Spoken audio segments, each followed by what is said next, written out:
Space Agency has chosen the British Paralympic sprinter John McFall, who is the first astronaut with a disability to join the space training team.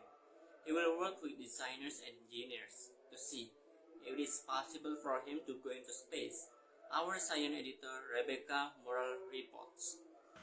It's the job of dreams, with an office that's got spectacular views, offering an out-of-this-world experience. Many would love to be an astronaut, but very few make the cut. Now in Paris, the European Space Agency has added some new names to the Roll of Honour. Selected from more than 22,000 applicants, this is the astronaut class of 2022. But for the first time, ESA is widening its pool of talent by recruiting the first ever para-astronaut. I think being an amputee, being an astronaut was never really on my radar. John McFall is a Paralympian sprinter.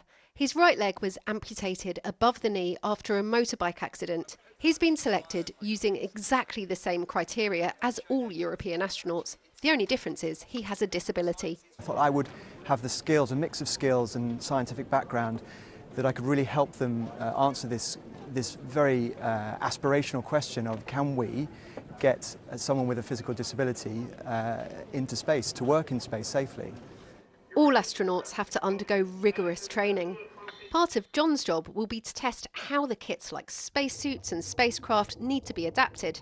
His selection doesn't mean he'll definitely get to go into space, but ESA want to pave the way to make it happen. The people who've lived with a disability have overcome challenges through their life. The challenge of going into space, they bring something extra compared to the rest of the crew, and that's what we really want to bring through this project. The last time a British astronaut got one of the jobs was more than a decade ago. That was Tim Peake, who got his trip to the International Space Station in 2016. Now 2 more Brits may get the chance of a mission. McGann Christian, who's in the reserve squad, and Rosemary Coogan, an astrophysicist who's part of the Professional Astronaut Corps and will start her new job soon. How are you feeling about the training that's ahead? I mean, today's just the beginning, really, isn't it? Yeah, absolutely. Today is just the beginning. It's the end of a very long selection process, but in no way an end. It's the beginning of a whole new chapter. I think the training is going to be incredibly exciting. I can't wait to spend more time with my colleagues, and we'll all be in it together. There will soon be many opportunities for these new astronauts, including trips to the moon with the Artemis mission. The hope is this marks the moment we open up space to everyone. Rebecca Morrell, BBC News, Paris.